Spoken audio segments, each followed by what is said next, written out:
Halo, selamat malam Bapak Ibu, Saudara-saudara yang saya kasih dalam Tuhan. Shalom. Senang berjumpa dengan Bapak Ibu, Saudara-saudari kembali. Dan malam hari ini, sebelum kita kembali beristirahat, saya mau kita sama-sama merenungkan sedikit firman Tuhan. Seperti biasa, kita akan berdoa terlebih dahulu.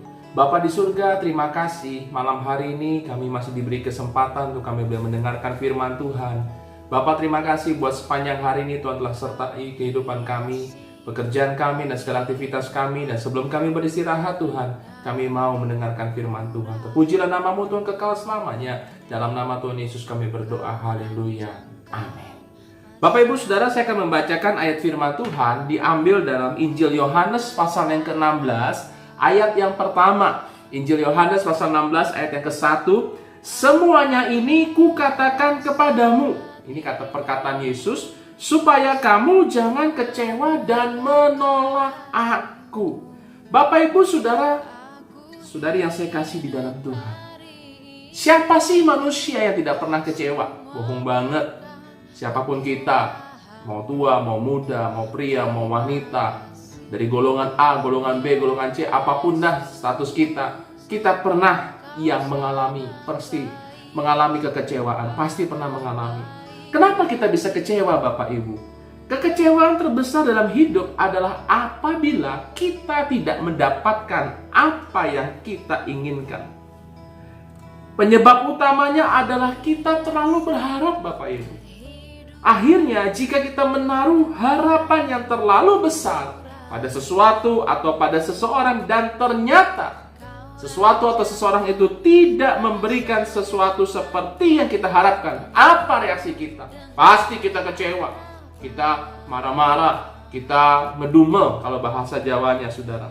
Kekecewaan adalah produk dari pengharapan yang salah. Nah, malam hari ini, jika kita terus membiarkan kekecewaan ada di dalam hati kita, justru kitalah yang rugi. Justru kitalah yang bersalah di hadapan Tuhan. Dimanapun kita berada, pasti ujung-ujungnya akan selalu kecewa. Kenapa Bapak Ibu? Karena hati kita belum menerima sesungguhnya kekecewaan itu. Yang kita perlu perbaiki sekarang adalah pengharapan kita yang salah harus kita ubah menjadi pengharapan yang benar. Bagaimana caranya? Yang pertama, mari kita belajar fleksibel dan mensyukuri apapun yang terjadi. Baik enak, tidak enak, dikecewakan, dibahagiain, atau apapun juga. Kita tetap fleksibel, hati kita lentur, kita mudah dibentuk, dan kita tetap bersyukur apapun yang terjadi. Air yang bening Bapak Ibu tanpa sesuatu di dalamnya walaupun diaduk-aduk seperti apapun tidak akan keruh. Mungkin air itu hanya akan berpusat, beriak atau bergelombang tapi tidak akan pernah berubah warna Bapak Ibu saudara-saudari saya kasih dalam Tuhan. Seperti itulah seharusnya hati kita. Marah, kecewa, sedih hanyalah sebentar saja. Tapi jangan sampai hati kita kehilangan kejernihan dan berubah menjadi tidak berakal budi. Bersabar layaknya menenangkan permukaan air bening yang sedang bergetar. Mari malam hari ini berdamailah dengan ketidaksempurnaan. Berdamailah dengan kekecewaan dan percayalah, kalau kita mempunyai hati yang fleksibel, kita tetap mengucap syukur, Tuhan pasti bisa mengubah yang buruk mendatangkan kebaikan dalam kehidupan kita. Malam hari ini tetap jaga hati, bersihkan hatimu, jangan sampai ada kekecewaan.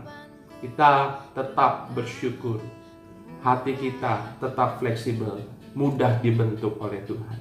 Nama Tuhan dipermuliakan. Bapa di surga, terima kasih malam hari ini sebelum kami mengakhiri serangkaian kegiatan kami dan kami akan kembali istirahat tidur. Kami mau cek hati kami, apakah kami masih ada menyimpan marah, sabar, sebel, kekecewaan, kesel, dan sebagainya dengan orang lain.